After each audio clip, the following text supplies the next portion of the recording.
what you're going to do and have physical autonomy, so being able to do what you're thinking about doing, then power training is going to be very important for you. What we'll cover today, a little bit of physics, a little bit of physiology, a little bit of anatomy. We'll have plenty of demos today. We'll cover the exercises that are on the sheets, but also other variations that are not on the sheets. Those are kind of like the basic ones, the simple ones, and then we'll break it down into more complex ones. How many of you can get into a full lotus position like the woman on the left? Yeah, some of them. Oh, okay. We got two here. All right. How many people can get into that? Oh, that's one hard, man. Maybe Harry. All right. So this is mobility. This is stretch. Wow. So this is one aspect of physical training. Range of motion. Okay. So at 98, at 84, these two individuals 98. are pretty flexible. Okay. And a lot of us did not raise our hands to be able to do that. Oh, This guy wow. was 82 when he walked this tightrope. My God. And the only reason he stopped walking the tightrope is because his family asked him to. How many of you can walk a tightrope? All right, so we got nobody. Again, 82. I'm going to show you the guy on the right first. Oh, 98? 80 years old. In that picture, he's about to deadlift more than 400 pounds. My God. How many of you can deadlift 400 pounds? The one on the left, she's lifting a little bit less there. She's lifting a little over 100 pounds. Okay. But also, that lady on the left only started training, by the time she took that picture, 9 years. Wow. Right? She did have some athletic background. Started in 90. She used to be a dancer, but Wow. powerlifting, which is that, Amazing. is, only 9 years. So we can see results out of this. Now, I'm going to show you this other one. That is sprinting. Where does he get to speak? I'm going to show you that a little bit. Is the essence of power. American Williamson, Ocker Jones, Wright Senior, and Gernslinger. The guy that's Out there, on really, the again, floor on the left side of there, the screen. we got 80-plus-year-old individuals. Let's go. Now we see coming out hot though. Who is that in lane 5? That's Bob Williamson, 84 years old, young, gonna take the victory. Oker's closing one out there in lane 6. He's gonna win, but let's put on our eyes there in lane 8 as Lester Wright is coming down hard in lane 8. Can he kick him down? Look at his arm swing. He's moving. He's 100. cruising. The man from Short Athletic Club, 100 years young, takes the 100-meter title. Wow. All right. The guy that won, the 84, I think, year-old, it took him more than 15 seconds to run the 100-meter. Wow. It's fast. He looks pretty fast, though. Yeah, that's fast. How many of you can run, think you can run more than 100 meters in less than 15 seconds?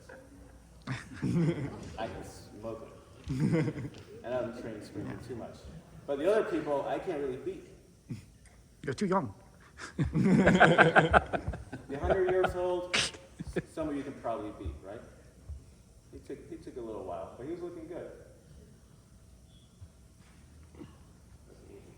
Next slide. Next slide. There we go. Power is the #1 physical attribute we lose as we age. So we saw mobility, we saw balance, we saw strength. A lot of us couldn't match that. Saw power, I can beat any of those guys.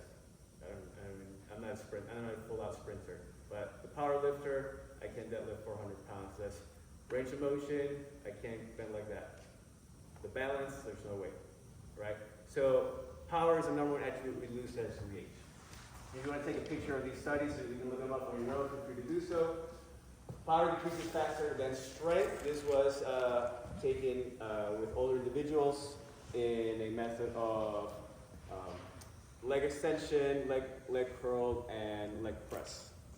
Can you differentiate power and strength? Yes, How do yes, you- I will. That's simple. Okay, great. I will in a second. Power decrease related to more falling, especially around the ankle joints. So the ankle joint is here. They also tested knees and hips in that study. Power is an indicator of functional independence. They saw how many people were living independently. So not at a home, not with help. Again, that was a power measurement. How well can you live on your own at an old age? And that's why when we're going to talk and find out what power is, we need to keep this stuff in mind. Like, it's very important if we want to enjoy all these things that we talked about in the beginning to train power. This is right here what power is. Now, if you're not a math person, don't worry about the last one, so I'll explain a little bit more. But power essentially in physics is watts, measured in watts. It's force times velocity. So if I apply force to something, if I do it faster, there's more power. And if I break it down, again, if you're not good at math, don't worry about it. Force is mass acceleration. So we have the weight of something essentially. It's mass and weight a little different, but 12 kilos here. Acceleration is the increase of speed over time. So if we break it down, power is equal to mass times the change in velocity divided by time times velocity. So in this first one, don't worry about this last one for now. In this first one, we have velocity as a component twice. If you know anything about fractions, when the top number gets higher in an equation, the result, which is going to be power in this case, gets larger. So how do we produce more power? One way is just to move faster. The second part, if I break down velocity even more, I didn't break it down too much to make it too complicated here, but there's going to be distance as well there and distance as well there. If I have the same distance and I take the time to do it less, all right, so the time is at the bottom of the fraction. If I make that number smaller, the result is going to be bigger. So if I take the same thing I did, but I do it in less time, once again, pretty much speed, that's going to be more power output. Let's go to jab. All right. So again, more speed, faster, without changing other variables. Does that make sense? Of course. Okay. So power is a little bit harder to gauge than strength because of how specific it is to velocity. Strength is just how much force, period, I can output. So when we see the guy deadlifting for 100 pounds, that's strength. He doesn't need to move fast. He's just moving weight. He's not going to move very fast. Most power lifts, if you look up videos, they go or slower. All right, so they don't move very fast. They're moving a lot of force. They're creating a lot of force, but the power watts are not going to be very great. So strength is usually slower. Maximum strength is usually slower. Max power is a mix between strength and speed. That's a boxer, right? There's going to be a lot of stuff. Yeah. Yeah, I mean, you got to have good power output and a punch to knock somebody out. But that mix of strength and speed is what people usually struggle with a lot because they're not used to putting the output of strength and speed together. They're usually used to either forcing through things or moving faster with no resistance, or just not learning how to move fast at all. And what to do training-wise with power. Again, I'm trying to keep it as simple as possible, but we're going to go into some physiology now. We have essentially 3 sources of fuel in our body. If you think of it as making a fire, it makes a little bit more sense. The first one is the ATP-CP pathway, which is the adenosine triphosphate and the creatine phosphate pathway. Think of it as a spark that you're using to create a fire. Okay, that lasts about 10 seconds. Then we have the glycolytic pathway. That is using up stored carbohydrates in your muscles and blood and liver for fuel. That lasts 15 to 3 minutes, 15 seconds to 3 minutes. So once you get to that 15-second mark, you're kind of out of ATP, CP, you're using glycogen, and then that will last for about 3 minutes if it's purely glycolytic exercise. If you're doing exercise after 3 minutes, you're going to be mostly in the oxidative pathway. So where the ATP, CP was the spark, glycolytic is the kindle, and then the oxidative are the big logs that are going to burn for a while. So oxidative, people are very familiar with that. Cardio, you go for a long walk, you go for a run, you go on a bike, you go for a swim. That's cardio. You're going to be oxidative, using oxygen and stored body fat. For the glycolytic, think you're doing strength training. Your sets are lasting like 45 seconds, maybe a little bit over a minute. You're using more stored glucose. For the ATP-CP, we always use that a little bit because we need it to get moving. If I just do this, that's ATP-CP. But also, if I do jumps and I keep going for about 10 seconds, I'm going to use up all my ATP-CP. And then if I keep trying to jump, I'm going to get smaller jumps and smaller jumps because my muscles that are fast twitch get tired out. And then I start going into the glycolytic phase. But I'm not really powerful anymore because my muscles are tired out. So we're training power. We want to stay in that first pathway, which is about 10 seconds. So you really want to train power. That means your work set should be 10, at most 15 seconds. Very, very short amount of time. So when we look back at the sprinters, they were done by 15 seconds. That's all power, right? None of them really went that much longer. So when we're going to cover the exercises that we are going to try out today, keep that in mind. If we really want to just focus purely on power, they got to be very short work periods. Otherwise, you're starting to go into muscular endurance, and you're going to get different results. But why does that matter? Because the muscles can actually change properties. We have fast twitch and slow twitch muscles. There's some stuff in between, and some of those can actually change back and forth. So if you do a lot of long and slow exercise, those fast twitch muscles can actually turn a little bit more into slow twitch. But then if you stop doing the slow stuff and then add more of the fast stuff, then some of those slow twitch muscles, slower twitch muscles, become fast twitch muscles. All right. It's not that super simple, but there are some muscles that can change. Okay. Some are just going to stay forever how they are. Does that make sense so far? All right. We're moving through this really well. We're going to spend a lot more time on the actual demonstrations. So I have a bunch of balls here. I'll demonstrate some of these exercises first, and then we'll try to do them together, or at least whoever wants to try doing them together.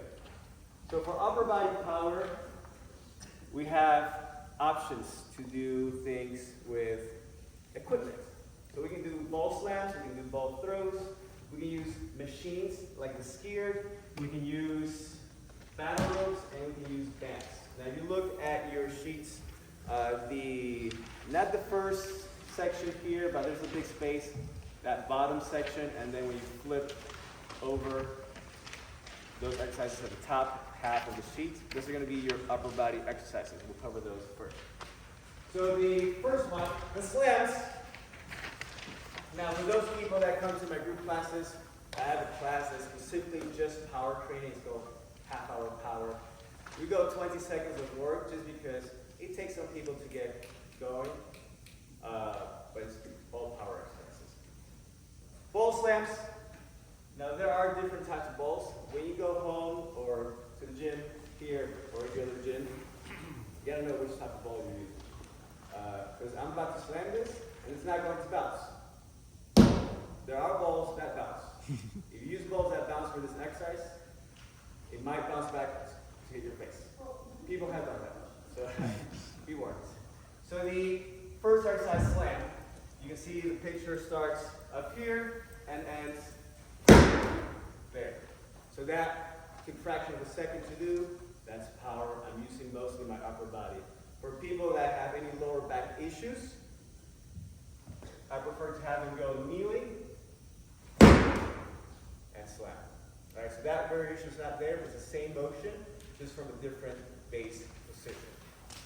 And how many seconds would I do that for if I wanted only power work? 10 seconds, not a trick question. All right, next one is going to be the chest pass. I'm going to have the ball right here in the middle of your the torso. I'm going to face down. My hands are to either side. My torso keeps facing down, and then I slam.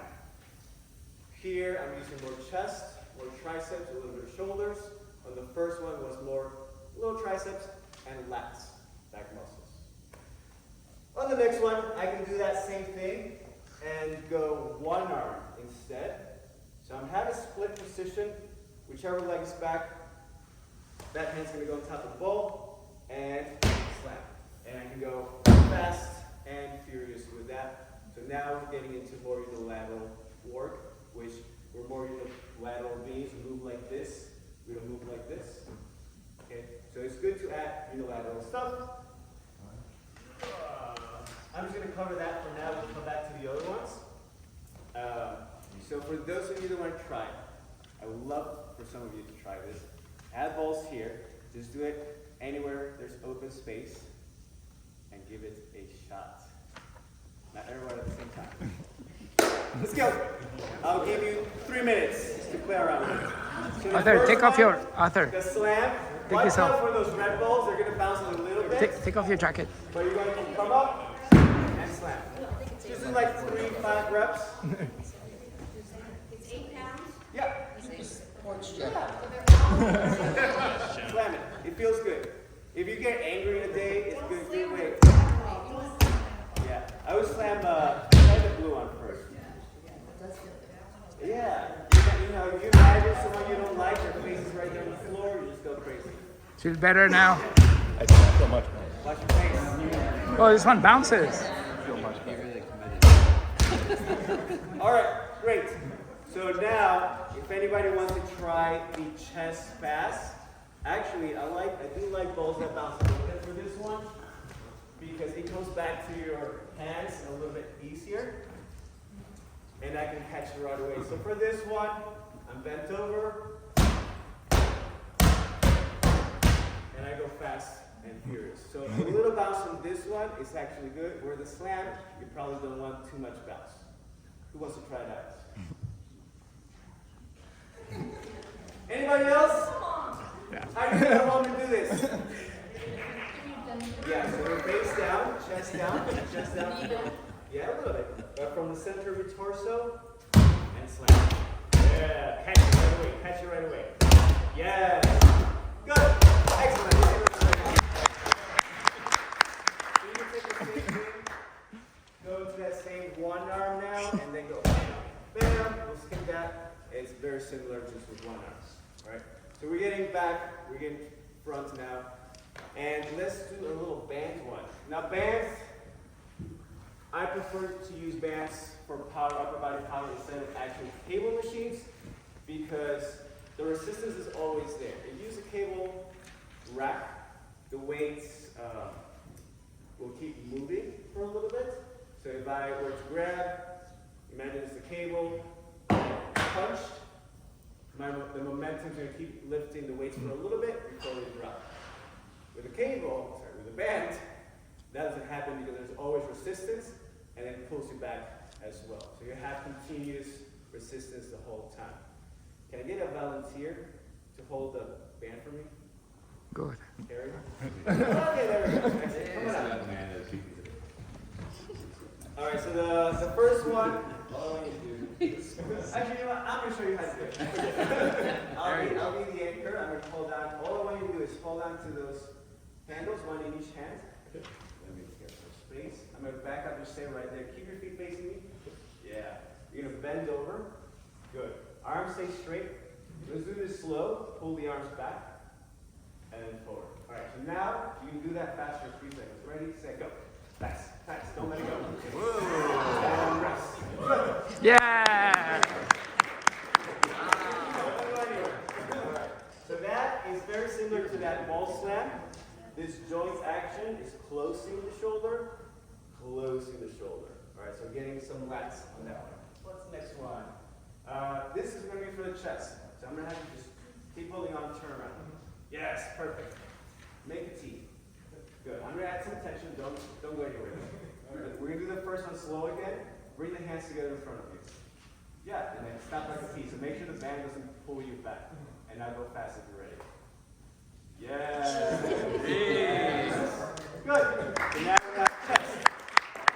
Again, it's not super hard, but it can be tiring, right? And one more. Actually, I'm a demonstrator, so can you hold that for me? All right, so for this one, punches. Everybody likes to punch. One leg forward, one leg back.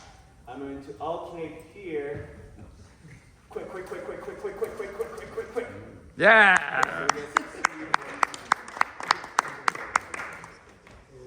Alright, so those are some bands. You just find something that's not going to move, throw the band around, and now you got some power at home Tape here. or at the gym. Alright, again, it's a band. You just gotta find the right resistance. Make sure it's not too light where you have no resistance. It's not too heavy where you start. Like if I'm doing the punches, and it's like, It's too hard. tight, I need to use a lighter band because power is a lot about speed, right? Power, speed? Yes? No? Okay. All right. Some of the stuff that's here as well, I have 2 machines, or 2 pieces of equipment that you're probably only going to find at the gym. One is this here. Yes? Rodrigo, the concept machine that's next to the rower, Yeah, this here. is that a power machine? Yes, so we can be used, yes. So this here, that's the next picture here. Okay. Next to the Sorry, battle. I didn't. Yeah. So this was very similar to the ball slam. So I grab here, you can see the pictures, and I end up here, like I'm throwing the ball. Now when I have people use this here, I go for watts, because power is measured in watts, right? So I tell my clients, you got 10 seconds, get the watts as high as you can. And in the beginning, people are not going to use super hot, and they don't know that. They have a number. Let's say it's 200. All right. Next set, you're going to beat that 200, and they go a little harder because now they know how they have a number. They can see the number. Okay, got 210. Next set, you're going to beat the 210, and just like that, knowing what you have to beat, your body starts learning how to have the right output of strength and speed. So this is where having a machine actually comes in really useful because you have instant feedback on how you're performing. The other one is the battle ropes. I was going to create it down here, but I got anything quick. You move fast. Any variation that helps you move fast. With the battle ropes, though, you can see in the picture, there's a lot of waves. Some people get the ropes too tight. There's like not enough space for the waves to go. When you use battle rope, make sure there's some slack so you can actually move it around. Okay. We're gonna go back to that front for Maybe the longer. lower body portion. Maybe longer. For the lower body portions, again, these are the base movements, and I'm going to show you how you can make it more complex if needed. So the very first one is just a hop. Now a hop is not a one jump. I'm just hopping here. So I'm not bending my knees, I'm not bending my hips a lot. I'm using my ankles and my calves. If you remember last time, let me change that. If you remember last slide with the power decrease related more to falling, ankle joint is a big one. We need to make sure we are training the ankles for that independent living abilities later on through the years. All right. So make sure we are training the ankle. So this one is hops, very simple. You're just bouncing up and down. And what does this look like? Anybody? Jump rope. Yes, jumping rope. All right. So just make sure using the ankles. A lot of people, when they start jumping rope, they do like No. this. Want to make sure you're using the ankles if you're going to jump rope. Again, short duration is going to be more for speed and power. If you go longer, now you're getting into glycolytic or If you want to go for oxidative, bodies, punching bag. pathways. The best thing. So from there, yes. What are your thoughts on hops versus jumping rope? Is it basically the same thing, or? Jumping rope usually do it for a longer time. Jumping rope is a good aerobic, can become very good aerobic exercise. So I usually have people do that for longer periods of time, 1 to 2 minutes. It's a good skill, and it teaches you how to use the ankles. But hops are like very baseline. So this is kind of like where you start for the lower body kind of deal. Like get your body used to the pressure of jumping. Does that answer your question? Yep. Are you ever hopping with like weight in your hands or anything? No. Or are you typically just hopping? Yeah, no weights, no other weight. Yeah. You got plenty of body weight to move. Remember, it's all about speed and explosion. So, no weight. 40 pounds. So for the next one, now we can introduce a little bit of unilateral work. This is not in the pictures. One leg hop. Jump rope. You're going to go crazy, you go side to side. You go front and back, Yeah, the jump rope. get different angles. All right, so these are ways to change the basic hop. Now we're going to go more into bounds. Now bounds are single leg jumps from one leg to the other. Yes. Question on reps. Yeah. So do you do 10 seconds on one leg, 10 seconds Yeah. on the next, shift back and forth like 5 times? Yeah, so since hops are lower level, you probably go lower rest, but I'll mention this in a little bit. It's better to take a longer break once you get into the harder stuff. Okay. I'll mention it just so close, so close. I'll mention it in a little bit. All right, so we're gonna go from one leg for the bound to the other leg. From one leg to the other leg. So if I have space to go forward, I can also go like in a zigzag. Forward, forward, forward. And in that, you start noticing that my hips and my knees are now bending more. Instead of the bounce was here, I'm loading my hips and my legs more to get more power into it. All right, so now that becomes a little bit more tiring on the body in general. Then we have jumps. Now this one, actually the jumps. The jumps, they're great. If you cannot jump for any reasons, whether it be because of joint issues, structural issues, anything else, there are almost jumps. So let me demonstrate almost jumps and regular jumps. Almost jumps, low like you're gonna jump. So my arms are all the way back, my butt is back, my chest is down, my knees are bent, and then I'm gonna come up fast, but stay up on my toes, and right back down. So now there's no impact of landing. So I come up to the toes, and down. Up to the toes, and down. That's why it's called an almost jump, because I'm going to, instead of jumping, come up to the toes, and move up and down quick. That's one I like to use for people also in the beginning, where a lot of people actually don't have good landing mechanics, and they will land like that, and it's very jolting to the joints. So I will teach them with almost jumps how to absorb with the muscles better instead of going into the joints. Do you have a question? No? Okay, never mind. So those are jumps, 2 legs. We can take that and go single leg. All right, so again, I'm bending hips, bending knees before I take off with full exertion. Where are we at? Almost done, I think. Yeah.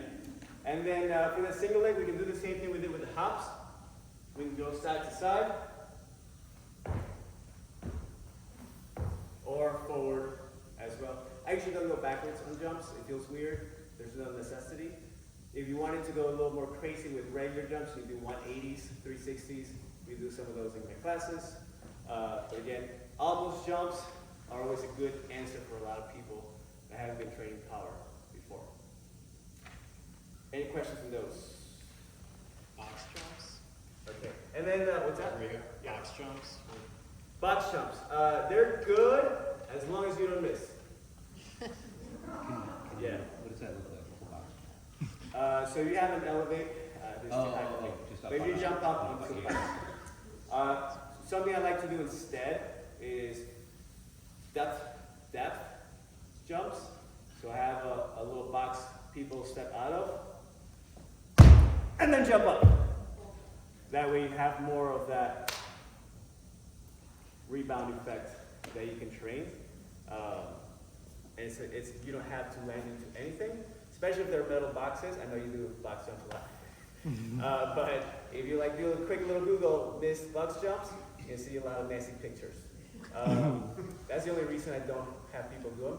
But if you have, like, we don't have these here, if you have the ability to use more like cushioned boxes, there are some like that, that if you miss and you hit your shin, you're not gonna bust your shin. You might hit your face, Ninja but at least warrior. you're not gonna be bleeding all around. Those are better And we options. were jumping like we were stack So three of them. yeah, I just try to play safe. Any other questions for jumps? All right, so let's try these out. Who wants to come on up to their feet? You don't have to go and grab equipment because we're not going to use equipment, but you're going to try them out. Let's come on up. You're here to try this out. Go ahead. Yeah, if you have heels, you probably don't want to jump. All right. So first up, we have our hops. Yeah, just go real quick. So hops. Let's start here. Boom. You can go one leg if you want. All right, but remember we're using the ankles like a pogo stick. All right. We can also do side to side with 2 feet. I don't think I mentioned that. Or side to side, or forward backward with 2 feet. Then we have a lateral bounce. Lateral bounce. One leg to the other. Yeah. Make sure you bend the hips. Yes. So the torso comes down, and then we explode. Otherwise, we're not going to use the glute, and the glute is a very powerful muscle that we're not using. And then, and then we can single leg jump. So take off and land on the same leg. Yeah, balance can be a little tricky on this one. If you keep weight onto your pinky toe side of the foot, woo, makes it a little bit easier. All right, that's my worst leg. Yeah, make sure we're bending. Good. And then, yeah, those are the big ones. Thank you very much. Now you see the last picture in that lower body section? There's a little picture of a bike display. So we can use stationary bikes of any kind. Once again, this is where machine reading will help a lot. So for the bikes or stationary bikes, if you don't have a watts option, you can just look at the RPMs, so that we're going to use speed, and then change the resistance as needed. A goal I give all my clients when we do sprints on the bike is try to break 120 RPMs. Now some of the older clients that I have sometimes can't get that in the beginning, and it takes a little while, but again, their body starts firing better and better and better, those fast twitch muscle fibers, and they do get to 120. So they might start like 108, and they're like, I can't go that fast. And no, you can, you will. And it gets higher, say 115, 120. It's just the body learning how to fire quickly. So once you have the number in mind, your body knows what it has to do, you just let it do it. Have the efforts into it. Next section, last one here. Oh. Interesting. I don't think my other slide saved. Core. It's like, I have it up here. But for core, it's going to be that last row of 3 pictures. Now I have 2 with the ball and 1 with the band. One of the band ones and the ball one are very similar, but a little different. Now for this one, whenever you use balls, even for slams, it's usually better to go a little lighter so you can move it faster. Because again, velocity is key for power. The chop and lift. One leg is forward, other leg is back. My belt buckle is always going to face forward. So I'm not going to do this, right? The ball goes to the outside of the front leg, and then up diagonally, and I'm going to move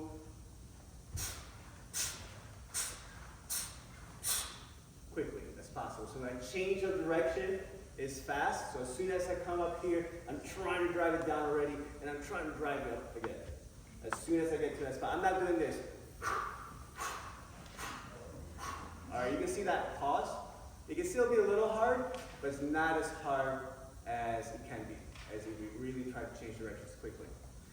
So that's a chop and lift. And I remember from your previous presentation, you talked about like toes forward all the time. Yeah, so if you notice, I was looking at your toes and. yeah, my front foot pointing forward, my back leg is slightly turned in. That's gonna give me a better base, but also better habits for the lower body movements. Instead of being like this, a lot of people will set up with that back leg turned out, and it gives you the habit of opening the hips. We need to close that back leg in. Yeah, and that's gonna be the 52. Another one, if you have lower back issues, I would not do this one. I'm gonna go wide stance, squat down a little bit. Once again, I'm gonna try to keep my belt buckle pointing forward. I'm gonna go about shoulder width apart for the movement. My arms stay long and strong. And a quick. All right. How much is this? 6 pounds? 6 pounds. All right. So again, if you don't need heavy weight, you need to be able to move fast. So if I do that with 10, that's gonna be really tough. Maybe I'm not gonna move it quick. 15, there's no way I'm moving that quick. So even though it's very light for me, it's not light enough for the exercise that I'm doing. So better to keep it a little bit lighter. And then I'll do it without it. The other one with the band, again, you throw the band around, grab the anchors, or grab the handle, sorry. You're gonna notice the picture has me turning my whole lower body. So this one is a little bit better in the lower back. Just make sure you're testing up for a punch the whole time. And side to side, getting more core work, but we're involving the lower body again. All right, who wants to try this out? Come on, last one, last one. Yes, thank you. Just grab the red ball and do the chops and legs. So have one leg forward. Yeah, all right, so we go left leg forward. So the arms are gonna stay straight. The right heel, bring it high up, yes. You're gonna bring the ball down to the left. Good, and then you're gonna come up. Now don't let that belt buckle move. All right, ready, set, fast, fast, fast, faster, faster. Yeah, rest. Good. Yeah. Oh, it's on heavier. So now, no, keep the red ball, keep the red ball. Squat down wide, wider. Yeah, all right, so about shoulder width apart for the movement. Tense up the torso, ready for a punch. And then go quick, quick, quick, quick, quick. Faster, faster, faster, faster, faster, faster, faster. Rest. Good. Yeah.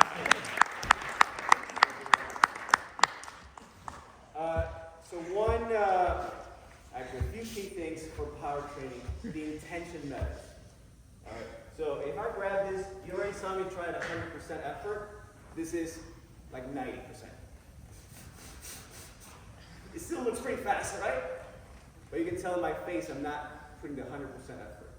And there's a huge difference in how you're going to fire the muscles from 90 to 100%. There's actually like a 30% difference in energy that you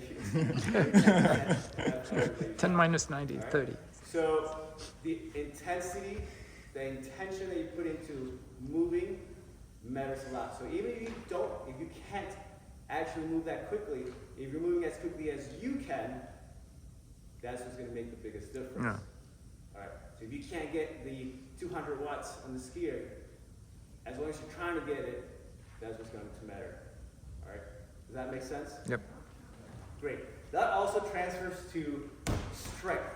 So if you're just doing a regular strength exercise, let's say I'm doing a squat or a push-up, I'm doing a squat. If I have weights, I'm doing lunges, whatever, and I'm trying to come out quickly, that's also going to train those fast-twitch muscle fibers. And strength is this first cousin to power, all right? Because we need some strength in order to move things fast. So anytime you're doing strength training, regular strength training for repetitions, bam, here, try to explode, explode, explode. Even if you're not moving it fast, you have the intention of moving it quickly, that's going to be more fast-twitch muscle fiber firing. Now, because you are trying to fire real quickly, your muscles and your nervous system will get tired. Now we're on to your, sorry, it took longer to get to that question. But they get tired. So moving fast with strength is very demanding on the body. So when do we usually do this in a workout? If it's very demanding on the muscles, the skeletal system, and the nervous system, it's probably better to do it in the beginning. All right, when you're fresh. Just dead now. Okay, you can explode more, you can move faster, you're not tired yet. If you do it at the end, you're not going to have anywhere near the strength and the energy to go quickly. Or maybe even the mind, the will to move it quickly, right? Something else that I usually do with my personal training clients is do it, pair it up with a strength exercise. So let's say we're going to do push-ups or dumbbell bench press. I'm having them do push-ups for strength, just like 5 or 6 reps as maximum strength, and right away, grab that ball, do power work. So it's called contrast method. That's another way we can incorporate speed and power into our workouts. So it's similar muscles that I'm using, because I'm using chest and triceps and shoulders on pressing, and then I'm using the same muscles when I do my ball slam facing down. Does that make sense? Yeah. All right. So why is that good, Yeah. Rodrigo? So when you mix them, why is that good? So when you're doing like really high intensity strength training, like 5 reps or so, you're priming the nervous system more because it's such high intensity. It has to fire your nervous system and your muscle needs to fire better. That now you have this. It's called muscle potentiation. Now you grab something that's much lighter, you can move it faster. So it transfers a little bit better over. So sometimes sprinters will do like partial deadlifts or deadlifts. They'll come here with heavy weight, boom, drop it, sprint for 10 meters. So that's like some of the training methods that can be used. And that's good for power or strength or both? It's just better transference. It just transfers better to the movement. So you want to do something really specific, like sprinting, get better at that. You do 2 or 3 reps of deadlift and you sprint right away for 3 meters. It's just different training. Like priming, right? What's that? You're priming the Right, muscles. priming the body. So because you're trying to tax it a lot, you need to have a longer break. In the class that we do half-hour power, we don't have that long of a break. We actually have 10 seconds. But it's because we're alternating from lower to upper body. So by the time you get back to that first exercise, there's been a little bit more time in between for the body to rest. And we're not doing a lot of sets, we're only doing 2 or 3 sets. So that way, we're not really pushing it. If you're doing full actual power training, you can go like 10 sets. You can do like a lot. Does that answer some of the when and how to do it questions? Okay. Do you have any other questions you want to cover? I have a question. So all of these you do for 10 seconds? Like Yeah, 15 seconds at most. 15 seconds, how many times? 10 times. If you want to really focus on, or 9, 10, whatever. There's no specific number, but higher, because it's such a short amount of time, you need a little more volume of work if you want to really improve on the speed and the power. That's why, like, right now I'm trying to get jumps a little bit higher, so I'll do 2 jumps before I see a client. Next hour, before I see my next client, I'll do 2 jumps again. And then when I can, I do another 2 jumps, and that's it. And my vertical height of my jumps getting a little bit higher. When is your half-hour of power class? That's on Fridays at 6:30 a.m. Great class. Yeah. Maggie comes to that class pretty often. I mean, for my classes, for the 9 a.m.s on Mondays and Fridays as well, we start with power work because it is so important. Like I tell people all the time, power is the number one we lose as we age, so we need to train it all the time. Yes. Any other questions before I finish up? So how many times a week should you do it? 3, about 3 is a good place, 3 times a week. 2 to 3, I would say. Yeah, it depends a lot on your how exhausted you are from your other training and what your other training is like. But 2 to 3 times a week should be plenty. Hey, Rodrigo, what's your comment on wall climbing? On what? Wall climbing. That's strength endurance. We have a champion here. It's great. As well. And hand grip is also something we need. And power, not so much. Not a lot. Unless you're doing dyno jumps, which you're not doing that much. You're doing a little bit there, but not too many. Cool. So if you're like I hate to jump to like swimming, but if you're a swimmer, you can incorporate this. Yeah. Yeah, So both, when right. you're swimming, it's like, okay, so the best expression of power is sprinting. Harry, you're the man. All right, so when we saw the 80-plus-year-olds sprinting, full force, that's the maximum expression of Power. because the whole body's going. So we can do that as well with swimming. Let's say I'm going to swim the length of the pool as long as it takes me less than 15 seconds, as fast as possible, right? So you're going to be gassed, you rest, and then you go again. So the bigger the movement, the better, but also you're going to want to rest because now you're also really tired. You want to make sure you can go quickly again. Are you supposed to mix up some of the power exercises with regular routines? Or Yeah, just do yeah. a separate day? Yeah, because, you can mix it up. It's better if you mix it with strength training. It would technically be a lot better if you don't mix it, but it's better, if you're going to mix it with something, it's better with strength training. Because they're similar enough, again, they're first cousins. So they're similar enough where the nervous system is not trying to learn two completely different things. So if you do power and then you do cardio, that are way different aspects. And now your body's not going to adapt to either one very well.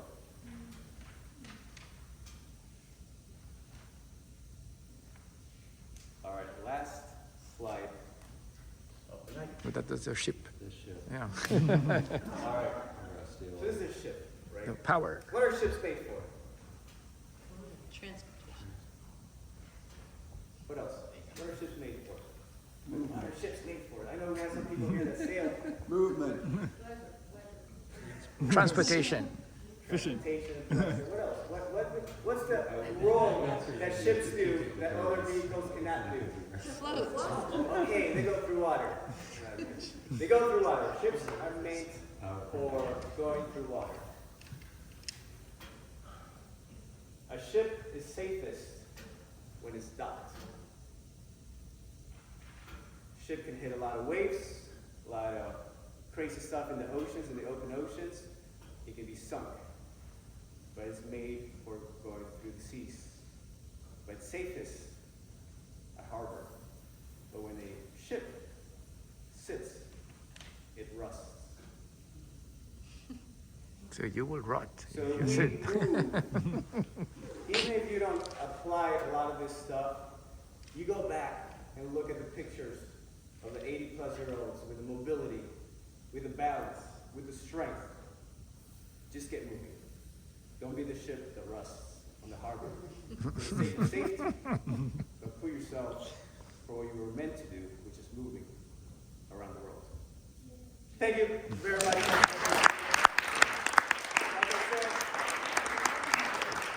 If you have any questions for personal training, email me. I can put you in contact with one of our trainers that you can match with.